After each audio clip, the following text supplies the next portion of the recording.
എല്ലാവർക്കും നമസ്കാരം. ഇന്നത്തെ വീഡിയോ ഷെയർ ചെയ്യാൻ പോകുന്നത് വളരെ ടേസ്റ്റി ഒരു സ്നാക്കിൻ്റെ റെസിപ്പിയാണ്. കപ്പ കൊണ്ടുണ്ടാക്കുന്ന അടയുടെ റെസിപ്പിയാണ് ഇന്ന് ഷെയർ ചെയ്യാൻ പോകുന്നത്. എങ്ങനെ ഉണ്ടാക്കുന്നത് നോക്കാം. അതിനായി ഇതുപോലെ 4 പീസ് കപ്പ എടുത്തിട്ടുണ്ട്. ഇത് ഗ്രേറ്റ് ചെയ്തെടുക്കാം. ഈ ഒരു വലുപ്പത്തിലാണ് ഗ്രേറ്റ് ചെയ്തിരിക്കുന്നത്. ഇതിലത്തെ എക്സ്ട്രാ വെള്ളം ഒന്ന് പിഴിഞ്ഞെടുക്കാം.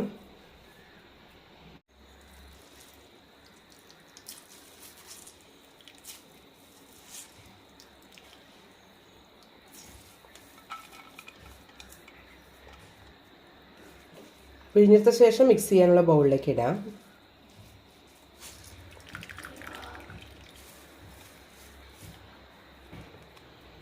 എല്ലാം ഇതുപോലെ ചെയ്തെടുക്കാം. എല്ലാം പിഴിഞ്ഞെടുത്തിട്ടുണ്ട്. ഇനി ഇതിലേക്ക് ബാക്കിയുള്ള ചേരുവകൾ ചേർക്കാം. അതിനായി അരക്കപ്പോളം തേങ്ങ എടുത്തിട്ടുണ്ട്.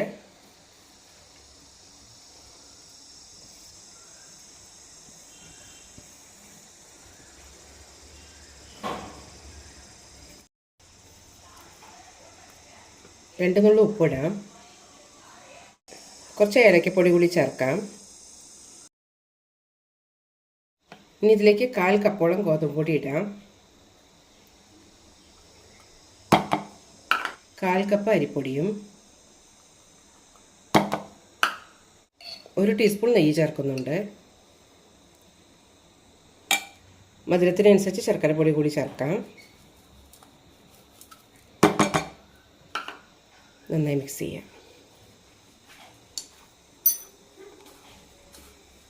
വെള്ളം ആവശ്യമെങ്കിൽ ചേർക്കാം.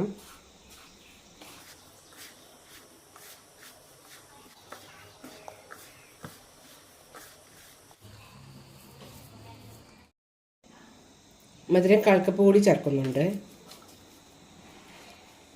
ഇതിലേക്ക് കുറച്ച് വെള്ളം കൂടി തളിക്കാം.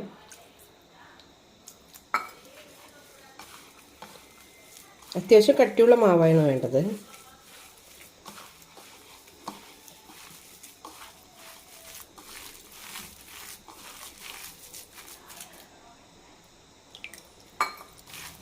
രണ്ടോ 3 ടേബിൾ സ്പൂൺ ഒഴിച്ചാൽ മതിയാകും. നന്നായി മിക്സ് ആയിട്ടുണ്ട്.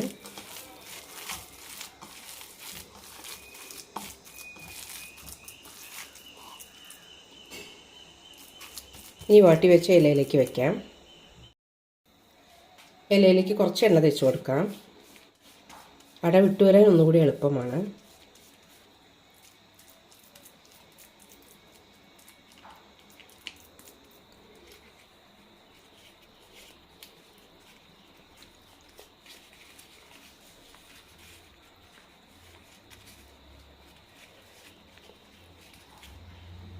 ഇതേപോലെ എല്ലാം മടക്കിയെടുക്കാം.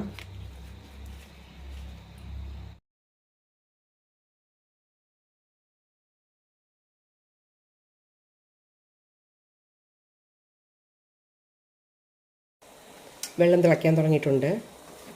15 മിനിറ്റ് സ്റ്റീം ചെയ്തെടുക്കാം.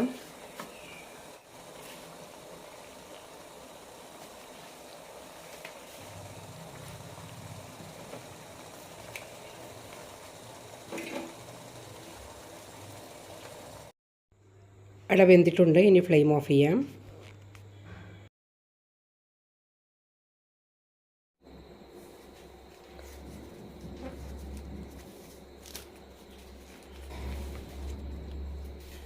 വളരെ ടേസ്റ്റിയായ കപ്പയുടെ റെഡി ആയിട്ടുണ്ട്.